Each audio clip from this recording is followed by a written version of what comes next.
Online class में सभी का स्वागत। फर्स्ट ईयर एचडीपी के स्टूडेंट्स के लिए आज फिजियोलॉजी में हम आज जो स्पर्मेटोजेनेसिस, स्पर्म्स का बनना, स्पर्मेटोजेनेसिस कैसे ये प्रक्रिया पूरी होती है और ये कैसे बनते हैं इसको हम देखेंगे। आप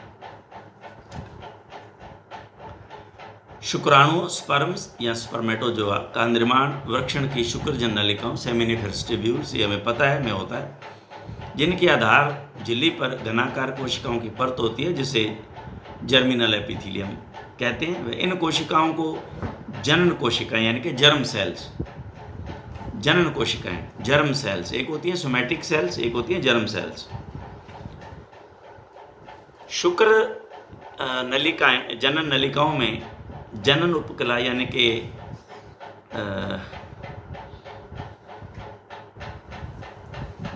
जनन उपकला जर्मिनल एपिथेलियम से स्पर्मेटोगोनिया से मुक्त शुक्राणु निर्माण की संपूर्ण प्रक्रिया को ही स्पर्मेटोजेनेसिस कहते हैं। यानी कि जर्मिनल एपिथेलियम से स्पर्म बनने तक की प्रक्रिया ये स्पर्मेटोजेनेसिस कहलाती है। इन जनन कोशिकाओं यानी जर्म सेल या गोनोसाइट, गोनोड कहते हैं ना, गोनोसाइट्स में विभाजन से स्पर्मेटोगोनिया बनती है, जिसमें बार बार समसूत्री विभाजन यानी कि माइटोसिस द्वारा प्राथमिक शुक्र कोशिकाएं यानी कि प्राइमरी स्पर्मेटोसाइट्स, ये यहाँ दे रखे हैं, यहाँ बनाया हुआ है, ये सेमिनिफेरस ट्यूब्यूल्स का ट्रांसफर सेक्शन है, कटाव, और ये यहाँ दे रखा है, ये देखिए साइड से इधर germ cells multiply in gonads, growth period इनका जिसमें हमेशा 2n और ये देखिए 2nxy जो रहते हैं, और फिर प्राइमरी स्पर्मेटोसाइट तक ये 2n जो xy रहते हैं, और फिर सेकेंडरी स्पर्मेटोसाइट्स में ये xn मतलब n हो जाता है, ये 2n की बजाय n हो जाता है, तो ये nx ny हो गया। अब इसमें फिर जो है स्पर्मेटिड्स बनते हैं 4, तो ये हमारे पास नंबर जो है इनका वही रहेगा, ये जो है nx और ये चारों के अंदर ये सेम x और y रहता है, यानी कि 2n के बजाय 1n होता है। तो ये इसमें यहाँ ये बताया गया है कि माइटोसिस द्वारा प्राथमिक शुक्र कोशिकाएं प्राइमरी स्पर्मेटोसाइट्स बनती हैं। एक स्पर्मेटोगोनिया में 4 समसूत्री विभाजन होते हैं, समसूत्री यानी कि एक जैसे, उनमें 2n ही रहता है। तो ये देखिए, अब आप देखें 4 जो बनी, तो ये 4 के अंदर फिर देखिए इसमें से 4 समसूत्री विभाजन होते हैं जिनमें 16 प्राइमरी स्पर्मेटोसाइट्स जो है वो बनते हैं। ये जो 2nxy हैं ये 16 जो है वो बनते हैं। ये इधर डायग्राम भी अच्छा दे रखा है, यहाँ समझा भी अच्छा रखा है इसमें।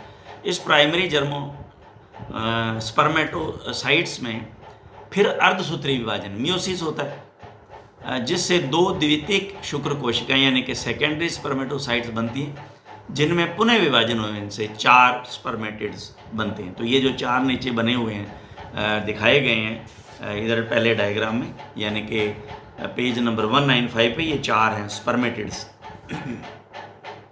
ये 4 स्पर्मेटिड्स हैं जिनसे स्पर्मेटोजोआ बनते हैं। इस प्रकार प्रत्येक स्पर्मेटोगोनिया से 64 स्पर्मेटिड्स का निर्माण होता है, जिनमें से कुछ नष्ट भी हो जाते हैं। अंडरलाइन कर लेना, मियोसिस से स्पर्मेटिड्स 4 अंडरलाइन कर लेना, और प्राइमरी स्पर्मेटोसाइट्स 16 बनते हैं, ये भी आप इसको अंडरलाइन कर लेना। इसके पश्चात इन 4 स्पर्मेटिड्स में विकास की एक लंबी प्रक्रिया द्वारा शुक्राणुओं का निर्माण होता है। इस प्रक्रिया को स्पर्मियोजेनेसिस कहते हैं। ये स्पर्म इसमें बनना यानी कि निर्माण होना, स्पर्म का ये पूरी विधि है। यहाँ से देखें हम आप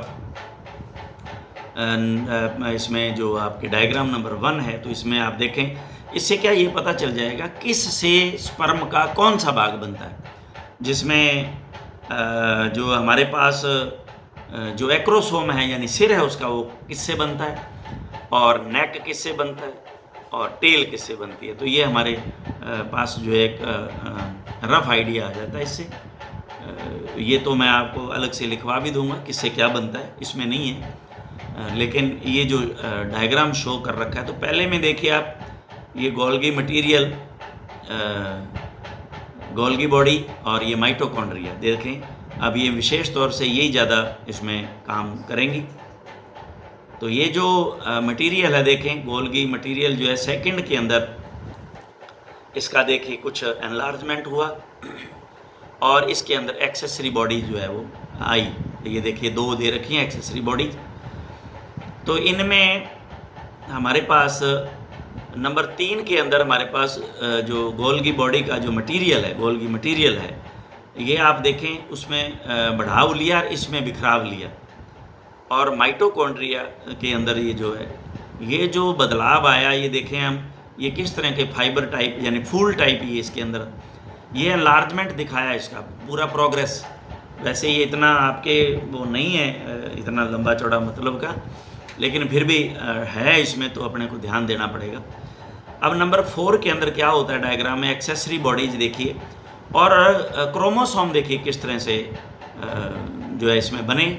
और गोल्गी मटेरियल जो है वो आप देखिए माइटोकॉन्ड्रिया और गोल्गी मटेरियल जो है वो किस तरह से ये जो किस तरह से फैलाव लिया था वो बिल्कुल संकुचित हो गया। और इसके अंदर ये एक्सेसरी बॉडीज, और फिर देखिए प्रॉक्सिमल सेंट्रियोल्स और डिस्टल सेंट्रियोल्स जो है एक जगह जो है वो आए।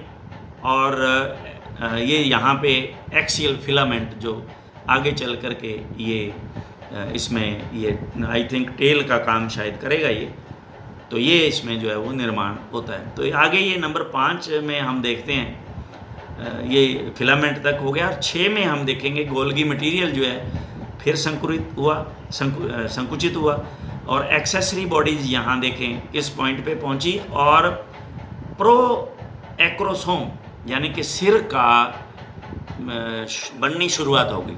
ये यहाँ प्रो एक्रोसोम है। एक्रोसोम क्या है ये आपने देखा है एक्रोसोम जो टोपी है सिर पे जो है, जो सिर है, तो ये प्रो एक्रोसोम हुआ। और इसमें एक वैक्यूल जो है ये आर्कोप्लाज्मिक ये वैक्यूल बना इसके अंदर। और ये वही सेम प्रॉक्सिमल और डिस्टल अपने ये जो सेंट्रियोल्स हैं ये वही, और एक्सियल फिलामेंट सेम। अब इसके अंदर नंबर 7 में हम देखें कि ये न्यूक्लियर रिंग इसमें बन गई है बीच में, जो 2 में इसको डिवाइड करेगी। और प्रो एक्रोसोम जो हेड है वो देखिए टोपी नुमा ऊपर बन गया हुआ है। और गोल्गी मटेरियल एक जगह देखे एकदम से कंसंट्रेट हो गया एक जगह। और ये जो है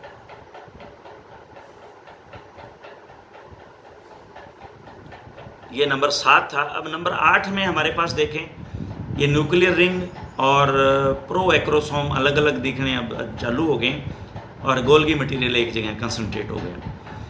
अब 9 के अंदर देखें हम गोल्गी मटेरियल और ये हमारे पास ग्रेन्यूल्स जो है बनने शुरू हो गए और प्रो एक्रोसोम जो है वो बढ़ना शुरू हो गया सिर किससे। और ये इसके अंदर देखिए वैक्यूल जो है आर्कोप्लाज्मिक वैक्यूल बढ़ा, तो इसके ऊपर ये देखना अब ये टोपी किस तरह से जो है इसमें प्रो एक्रोसोम जो है वो बड़ा होता जा रहा है।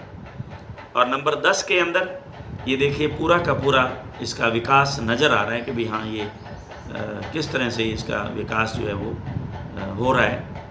इसके बाद में ये 11 नंबर पे देखें एक्रोसोम हो जाता है, पोस्ट न्यूक्लियर कैप आ जाती है इस पर, प्रोटोप्लाज्मिक ये हेड बन गया हुआ है ये। और इसमें देखिए माइटोकॉन्ड्रिया से जो मिड पॉइंट इसका बनता है। तो ये अभी हमने पता लगना शुरू हो गया कि माइटोकॉन्ड्रिया से जो मिड पॉइंट है वो बनता है इसका। तो एक्सियल फिलामेंट से टेल बनती है। देखिए हमारे पास ये क्लियर दे रखा है। तो आपने इसमें मेन जो है क्या ध्यान रखना है, ये जो डायग्राम है इसमें आपको ये देखिए एक्रोसोम और ये nuclear cap, post nuclear cap, protoplasmic जो है हेड और माइटोकॉन्ड्रियल शीथ देखते हैं, इससे पता चल जाता है। और रिंग ऑफ सेंट्रियोल्स। तो ये सारे के सारे यहाँ कहाँ किस किस चीज़ को बना रही हैं यहाँ एक एकदम से पिक्चर के अंदर क्लियर हो जाता है। ये क्लियर है आपको। तो 12 के अंदर जो है आप देखें एक्सेसरी बॉडी जो है एक और इसमें पार्ट आ गया हुआ है। तो स्पर्मेटोगोनियम नंबर 1, हमारे पास 2 प्राइमरी स्पर्मेटोसाइट्स और थर्ड में प्राइमरी स्पर्मेटोसाइट अर्ली प्रोफेज, 4 में प्राइमरी स्पर्मेटोसाइट अर्ली एनाफेज, और 5 में यंग स्पर्मेटिड्स, 6 से 8 तक स्पर्मेटिड्स, 9 से 10 लेट स्पर्मेटिड्स और 11 से 14 ये स्पर्मेटोजोआ इसमें बनते हैं। इस प्रकार शुक्र जनन नलिकाओं में शुक्राणु निर्माण की विभिन्न गतिविधियां निरंतर चलती रहती हैं तथा कोशिकाओं के समूह बन जाते हैं जो विकास की किसी न किसी अवस्था के पश्चात होते हैं। इस प्रकार चलने वाले चक्र को शुक्र जनन उपकला का चक्र यानी the cycle of the seminiferous epithelium, underline कर लेना, इसको कहते हैं। ये जो बने हैं जो स्पर्मेटोजोआ में रूपांतरित होने के बाद अपने आप को सर्टोली कोशिकाएं जो न्यूट्रिशन देंगी इनको से जोड़ देते हैं, जो इन्हें पोषण प्रदान करती हैं। सर्टोली कोशिकाएं बड़ी आधार पर स्थित बड़ी केंद्रिकाओं वाली होती हैं जिन पर बड़े बड़े तंतु पाए जाते हैं जो स्पर्मेटिड्स व स्पर्मेटोसाइट्स को घेरे रहते हैं। ये कोशिकाएं स्पर्मेटिड्स के परिपक्व होने में भी उनकी सहायता करती हैं। वे पीयूष ग्रंथि यानी कि इससे पिट्यूटरी ग्लैंड के अगले भाग के हार्मोन के प्रभाव में शुक्राणुओं को मुक्त भी करती रहती है। इसके अलावा सर्टोली कोशिकाएं नर जनन हार्मोन एंड्रोजन या जो प्रोजेस्टेरोन को जनन कोशिकाओं तक पहुंचाने में भी सहायता करती हैं। ये कोशिकाएं एस्ट्रोजन का भी निर्माण यानी कि स्रावित करती हैं। तो गोनाडोट्रोपिक हार्मोन के प्रभाव में सर्टोली कोशिकाओं से शुक्राणु मुक्त होते हैं व इस प्रक्रिया को स्पर्मिएशन कहते हैं। अंडरलाइन इसको भी कर लेना। स्ट्रक्चर ऑफ स्पर्म, हमने देखा एक हेड बना, इसका सिर, एक धड़ बनी, बॉडी मिडल पीस बना और एक पूंछ बनी, यहाँ हमने देख भी लिए। तो ये इसके जो है वो भाग हैं। गोवंश के शुक्राणु की कुल लंबाई 50 से 80 माइक्रो मिली होती है तथा इसके सिर की लंबाई 9.2 माइक्रो मिली व चौड़ाई लगभग 4.5 माइक्रो मिली, जबकि घोड़े में सिर की लंबाई 6.2 माइक्रो मिली होती है। तो अब इसमें 9.2 और 6.2 घोड़े में और इसमें उसमें बड़ा सिर है। सांड, मेंढे, सुअर व घोड़े के शुक्राणुओं के सिर अंडाकार व चपटे होते हैं। ये भी अंडरलाइन करें, जिस पर एक संरचना पाई जाती है जिसे गैलिया कैपिटिस कहते हैं। गैलिया कैपिटिस कहते हैं, कैपिटिस टोपी, गैलिया कैपिटिस कहते हैं, अंडरलाइन करना इसको। तथा यह एक प्रोटोप्लाज्मिक टोपी होती है। यह सर्टोली कोशिकाओं का वह भाग होता है जो निषेचन के समय अंडे ओवम की क्यूमुलस ओफोरस कोशिकाओं को पृथक करता है। ये हमने ये अब आप अच्छी तरह से इसको तो आगे पढ़ोगे कि किस तरह से गाइनोकोलॉजी में आपको बताएंगे किस तरह से इसका हेड जो है उसमें पीर होता है ओवम में, एग में, तो वहाँ ये सारा जो है वो काम आता है गैलिया कैपिटिस। तो ये क्यूमुलस ओफोरस उसकी जो परत होती है उसको जो है वो उसको पृथक करती हैं, साइड में करती हैं, तब ये एंटर होगा।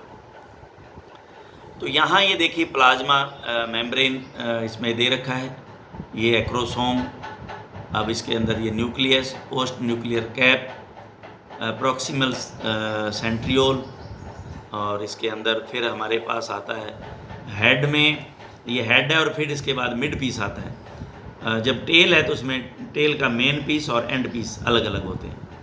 तो ये देखिए इनमें अलग अलग संरचनाएँ हैं। तो mitochondrial sheath, distal centriole of ring, तो ये यहाँ तक पूरा का पूरा हमारा मिड पीस हो गया, प्रॉक्सिमल सेंट्रियोल से डिस्टल सेंट्रियोल तक। इसके बाद में आता है हमारे पास टेल शीथ, और इसके अंदर जो पोर्शन है तो इसमें हमारे पास ये देखिए माइटोकॉन्ड्रियल शीथ है और 9 कोर्स आउटर फिब्रिल, 1 2 3 4 5 6 7 8 9, ये देखिए 9 हैं। ये काले काले जो निशान है ये 9 है। तो 9 कोर्स आउटर फिब्रिल, इसके बाद में हमारे पास 9 डबल इनर फिब्रिल, ये फिर ये अंदर जो है इसके अंदर जो है डबल जो फिब्रिल हैं, और 2 सेंट्रल फिब्रिल, ये 2 बीच में हैं। तो देखिए इनको गिन लें आप, ये 2 हैं ये 9 डबल है अंदर वाले, ये बाहर वाले 9 एकल हैं कोर्स आउटर पे। और ये हमारे पास इसके माइटोकॉन्ड्रिया है। ये मिड पीस का जो है कट है सेक्शन, इसके अंदर पूरा इसको शो किया गया है ये कैसा होता है।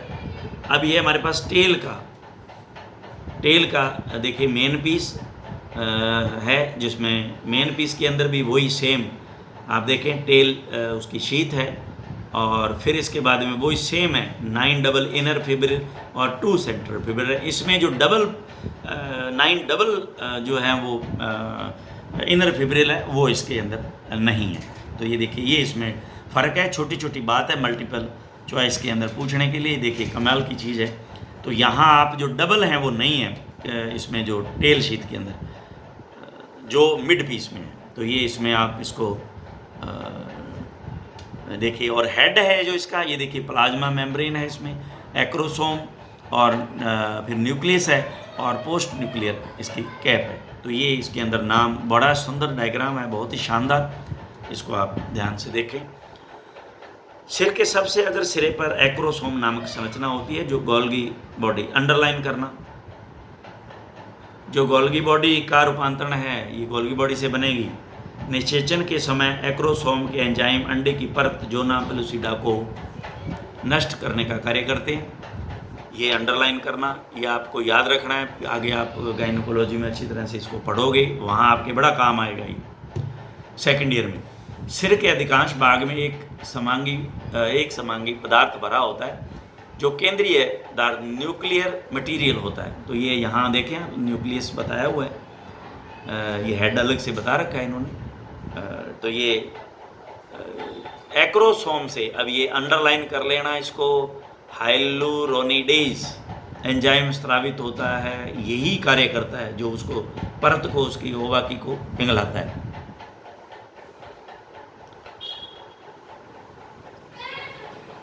ये एंजाइम ही तो है इसमें जो इस कार्य को करेगा। मध्य भाग सिर में एक गड्ढे नुमा संरचना में फिट होता है। मध्य भाग जो है सिर में एक गड्ढे नुमा संरचना में फिट होता है, यस, जहाँ से इसके टूटने की संभावनाएं सर्वाधिक होती हैं। इस भाग की लंबाई लगभग 14 से 18 माइक्रो मिली व व्यास लगभग 0.5 से 1 माइक्रो मिली होता है। इस भाग के बिल्कुल मध्य में एक लंबी केंद्रीय कोर होती है जो 9 छोटे तंतुओं द्वारा घिरी रहती है। ये मिड पीस की बात कर रहा है, ये हमने पहले ही इसमें डायग्राम में आपको समझा दिए।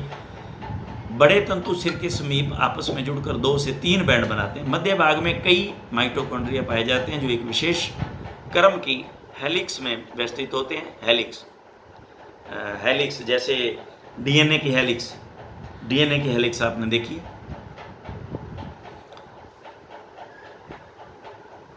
हेलिक्स में व्यवस्थित होता है। गोवंश में तंतुओं का विन्यास अंडरलाइन करना 9 + 9 + 2 होता है। तो ये देखिए हमने देखा 9 9 2, इसमें देखिए 9 क्या था, इसमें कोर्स आउटर फिब्रिल है और 9 डबल इनर फिब्रिल है और 2 सेंट्रल फिब्रिल है। तो इन्होंने क्या इसको कहा 9 + 9 + 2।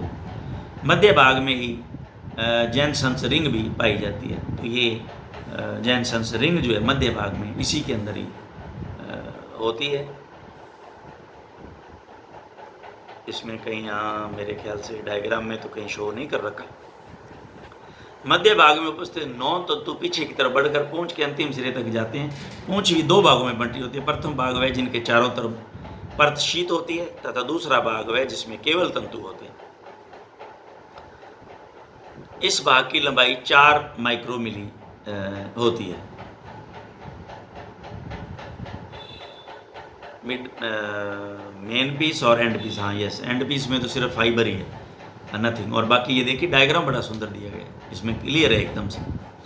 मध्य भाग में उपस्थित गड्ढे शॉकट में पाए जाने वाले 2-3 बैंड एकांतरित अल्टरनेट क्रम में संकुचित होते हैं, जिससे उत्पन्न लहर पूंछ के अंतिम सिरे तक पहुंचती है। जैसे यूं घुमाने के लिए आगे बढ़ेगा ना, तो ये पूंछ को ये इस तरह से उसमें सहायता करते हैं घुमाने के। तो ये आज हमने इसका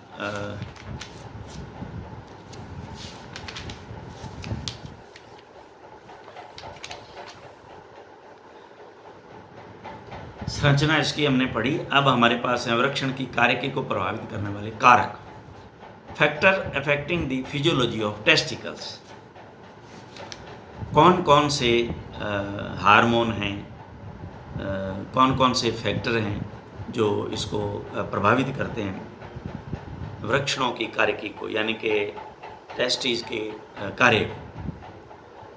तो पहला है हार्मोन इसमें, और हार्मोन में हमारे पास एंटीरियर पिट्यूटरी हार्मोन, एडिनो हाइपोफाइसियल जो हमने पढ़ा था, अग्रपीयूष ग्रंथि के हार्मोन। इससे कुछ गोनेडोट्रोपिक स्रावित होते हैं। गोनेडोट्रोपिक हार्मोन जैसे FS follicular stimulating hormone, interstitial cell stimulating hormone like जैसे एलएच है, उसके बाद में प्रोलैक्टिन,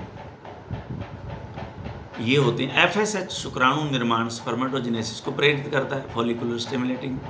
उधर ओवा को करता है, यहाँ पे ये स्पर्मेटोजेनेसिस को करता है। देखिए आईसीएच इंटरनेशनल इंटरस्टिशियल सेल जो है स्टिमुलेटिंग हार्मोन, वह स्टेम सेल्स के निर्माण तथा इससे स्रावित होने वाले हार्मोन टेस्टोस्टेरोन का निर्माण एवं नियंत्रण करता है। आईसीएसएच लीडिंग कोशिकाओं में चक्रीय एएमपी यानी कि CMAMP एवं प्रोटीन निर्माण को बढ़ा देता है। ये देखना पड़ेगा भाई, ये थोड़ा सा अभी मुझे ये AMP CMP एवं प्रोटीन निर्माण को बढ़ा देता है, जिससे टेस्टोस्टेरोन का निर्माण बढ़ जाता है। टेस्टोस्टेरोन की बढ़ी हुई मात्रा ICSH के स्राव को कम अथवा बंद कर देते हैं। ये अभी आप एक डायग्राम के माध्यम से आपको मैं बताता हूँ, अभी इसमें नहीं दिया हुआ है, इसको डायग्राम के माध्यम से आपको बताता हूँ ये कैसे होता है। एफएसएच के स्रावण का नियंत्रण एक हार्मोन इनहिबिन या एक्स हार्मोन द्वारा होता है, जो शुक्र जनन नलिकाओं की कुछ विशिष्ट कोशिकाओं द्वारा स्रावित होता है। टेस्टोस्टेरोन व एस्ट्रोजन भी एफएसएच के स्रावण को नियंत्रण करते हैं। प्रोलैक्टिन हार्मोन टेस्टोस्टेरोन के साथ मिलकर द्वितीयक लैंगिक लक्षणों के उत्पन्न करने में मदद करता है। अब हमारे पास हाइपोथैलेमस। हाइपोथैलेमस से कौन से, इससे निकलने वाले releasing hormone gonadotropic releasing hormone प्रत्यक्ष रूप से एफएसएच, आईसीएसएच व प्रोलैक्टिन हार्मोन को नियंत्रित करते हैं तथा इस कारण अप्रत्यक्ष रूप से वृक्षण की कार्यकी को प्रभावित करते हैं। इनके अलावा एड्रिनल कॉर्टेक्स, थाइमस तथा थायराइड ग्रंथि के हार्मोन भी वृक्षण की कार्यकी को प्रत्यक्ष या अप्रत्यक्ष रूप से प्रभावित करते हैं। अब इसके बाद में आता है टेम्परेचर। इससे पहले मैं आपको ये जो मैंने अभी पढ़ा इसके बारे में आपको थोड़ा सा बता दूं। इसको आप देख लें, क्योंकि इससे डायग्राम से आपको बड़ा सुंदर इसमें समझ में आ जाएगा। क्योंकि मैंने थोड़ा सा इसमें देखा जो आपको इजी रहेगा, थोड़ा सा इजी इसको करने का प्रयास मैंने किया है। तो ये देखिए आप, इस डायग्राम को आप 2 मिनट के लिए अगर आप देखेंगे तो ये बड़ा इसमें आपको ये क्लियर आपको नज़र आएगा। देखिए जो वहाँ लिखा है ना, ये देखिए, ये हाइपोथैलेमस, यहाँ से क्या होता है, GnRH गोनेडोट्रोपिक रिलीजिंग हार्मोन जो है किसको प्रेरित करेगा, ये एड्रिनो हाइपोफाइसिस यानी एंटीरियर पिट्यूटरी जो अभी मैंने बताया इसको। तो ये क्या करेगी एंटीरियर पिट्यूटरी, ये एफएसएच और एलएच को स्क्रीशन करेगी। आईसीएचएच अभी हमने पढ़े। तो ये एफएसएच क्या करेगा, ये सर्टोली सेल को और ये लेडिंग सेल को, तो लेडिंग सेल से क्या होगा, टेस्टोस्टेरोन, और यहाँ सर्टोली सेल क्या करेगी, न्यूट्रिशन। अब जैसे ही ये टेस्टोस्टेरोन की मात्रा यहाँ हाई होगी तो ये हाई लेवल जो है फीडबैक देगा एंटीरियर पिट्यूटरी को कि इसको बंद करो। अब क्या होगा, एफएसएच सर्टोली सेल, और ये क्या है, एंड्रोजन बाइंडिंग प्रोटीन, अभी मैंने जो प्रोटीन का नाम पढ़ा, ये क्या करेगा, ये स्पर्मेटोजेनेसिस को जो प्रभावित करेगा और जब ये पूर्ण ज़्यादा स्पर्मेटोजेनेसिस कंप्लीट होगी तो ये इनहिबिट करेगा इसको, वापस रिस्पॉन्स करेगा हाइपोथेसिस को कि क्या करेगा वो गोनेडोट्रोपिक रिलीजिंग हार्मोन को वो बंद करे एक बार। तो ये जो है प्रक्रिया आपको शायद इससे एक सर्कल जो है वो यहाँ जो बताया वो इस सर्कल में बताया गया, इस सर्कल से बड़ा आराम से समझ में जो आ जाता है और क्लियर हो जाता है। अब आता है जो अफेक्ट करता है वो है टेम्परेचर। शुक्राणु निर्माण के लिए अनुकूल तापमान अति आवश्यक है। अधिक तापक्रम शुक्राणु निर्माण की प्रक्रिया को रोक देते हैं, ये तो हमें पता ही है। क्रिप्टोकिडिज्म या क्रिप्टोकिड प्राणियों में जिनके टेस्टिस अंदर रह जाते हैं, प्राणियों में वृक्षण उदर गुहा एब्डोमिनल कैविटी में होते हैं जहाँ का तापमान अधिक होता है, जिसके कारण शुक्राणु निर्माण नहीं होता। ये प्राणी स्ट्राइल हो जाते हैं, यानी कि उनमें बंदे हो जाते हैं, जिनको कहते हैं ना बांझ है, ये तो बंदे हैं। वृक्षण को स्क्रोटम की दीवार में उपस्थित डार्टोज, ये मैंने आपको पीछे पढ़ा दिया, अंडरलाइन करना। मांसपेशियां वृक्षण कोश का क्षेत्रफल व शरीर से दूरी को नियंत्रित करती हैं, जिससे इसका तापमान नियंत्रित रहता है। डॉर्टोज जो क्या करते हैं, मांसपेशियां ज़्यादा अगर गर्मी होती है तो ये लूज हो जाती हैं, तो टेस्टिस बॉडी से दूर चले जाते हैं। अगर सर्दी होती है तो ये बॉडी के नज़दीक आ जाते हैं, ये कॉन्ट्रैक्ट हो जाते हैं, तो ये टेस्टिस को पास में ले लेते हैं ताकि उनको जो है जितना उनको वार्म चाहिए उतना वार्म मिलता है। डाइट, पोषण में कमी, माल न्यूट्रिशन के कारण वृक्षण की कार्य प्रणाली प्रभावित होती है। कम मात्रा में ली गई प्रोटीन, ऊर्जा, कार्बोहाइड्रेट, वसा, खनिज, लवण व विटामिन वृक्षण व शुक्र नलिकाओं की सामान्य कार्य को धीमा कर देते हैं। इसका प्रभाव प्राथमिक रूप से गोनेडोट्रोपिक पर दिखाई पड़ता है। इसी कारण वृक्षण की कार्य प्रणाली प्रभावित होती है। सेक्स डिटर्मिनेशन, लिंग निर्धारण वह प्रक्रिया जिसके द्वारा नए युग्म जाइगोट के लिंग नर या मादा का निर्धारण होता है। मनुष्य में शरीर के अन्य सामान्य कोशिकाओं की भांति नर प्राणी की स्पर्मेटोगोनिया व मादा प्राणी की ओगोनिया में भी 23 पेयर जो है वो क्रोमोसोम होते हैं। इनमें से 22 जोड़ी क्रोमोसोम काइकीय गुणसूत्र यानी कि सोमेटिक क्रोमोसोम या ऑटोसोम्स कहलाते हैं, जिनकी लिंग निर्धारण में कोई भूमिका नहीं होती है। ये शारीरिक गुणों का नियंत्रण करते हैं, जबकि गुणसूत्रों का 23वां जोड़ा यानी कि 23rd जो पेयर है वो सेक्स क्रोमोसोम कहलाता है, जो अन्य कार्यों के साथ लिंग निर्धारण का भी कार्य करता है। मादा में दोनों लिंग गुणसूत्र होमोलोगस होते हैं, दोनों XX होते हैं मादा के अंदर तो, लेकिन इसमें गुणसूत्र क्या है, जबकि नर के अंदर जो है ये हेटेरोलोगस होता है, जिसे XY गुणसूत्र कहा जाता है। अभी आपने जेनेटिक्स में खूब सारा ये पढ़ रखा है, इनको आपको लंबी कहानी से सुनाने की आवश्यकता नहीं है। एनाटॉमी में और ये अर्धसूत्रीय विभाजन यानी कि मियोसिस के दौरान प्राइमरी, अभी बता दिए मैंने, स्पर्मेटोसाइट व प्राइमरी ओसाइट में से आधे गुणसूत्र पुत्री कोशिकाओं डॉटर सेल्स अर्थात सेकेंडरी स्पर्मेटोसाइट तथा सेकेंडरी ओसाइट व पोलर बॉडी में चले जाते हैं। ये पोलर बॉडी भी आपको मैंने पिछले अध्यायों में पढ़ा दिया है। इसके फलस्वरूप प्रत्येक पुत्री कोशिकाओं में 22 काइकीय गुणसूत्र व एक लिंग गुणसूत्र आ जाते हैं। 22 वो होते हैं और एक ही आ जाता है, एक आ जाता है, दोनों में पेयर होता है ना, एक X उसमें चला जाता है, Y उसमें चला जाता है। तो मादा में सभी लिंग गुणसूत्र X प्रकार के होते हैं, जबकि नर में आधे शुक्राणु X गुणसूत्र वाले और शेष Y गुणसूत्र वाले होते हैं। इस प्रकार प्रत्येक पुत्री कोशिका में लिंग गुणसूत्र के रूप में या तो X गुणसूत्र होता है या Y गुणसूत्र होता है। फर्टिलाइजेशन के दौरान शुक्राणु 22+X या 22+Y ये होगा एवं अंडे 22+X के संयुग्मन से ही जाइगोट का निर्माण होता है, जिसमें 23 जोड़ी गुणसूत्र होते हैं, जिनमें से 22 जोड़ी एक समान होते हैं तथा केवल 23वीं जोड़ी बच्चे के लिंग का निर्धारण करती है, वो मेल होगा या फीमेल होगा। यह आपने जेनेटिक्स में खूब अच्छी तरह से आपको पता लग गया है। यदि X लिंग गुणसूत्र वाला शुक्राणु अंडे को निषेचित करता है तो बच्चा मादा फीमेल होगा, लेकिन यदि Y लिंग गुणसूत्र वाला शुक्राणु अंडे को निषेचित करता है तो बच्चा मेल होता है। इस प्रकार शरीर में लिंग निर्धारण की प्रक्रिया संपन्न होती है। तो आज हमने इस इसके हमारे लेसन को, हमारा 12th लेसन जो है वो कंप्लीट आज हुआ, और हम नेक्स्ट जो चैप्टर फीमेल रिप्रोडक्टिव सिस्टम पे अब नर फीमेल से अब फीमेल की तरफ चलेंगे हमारे नेक्स्ट जो है वो लेक्चर में। Thank you very much.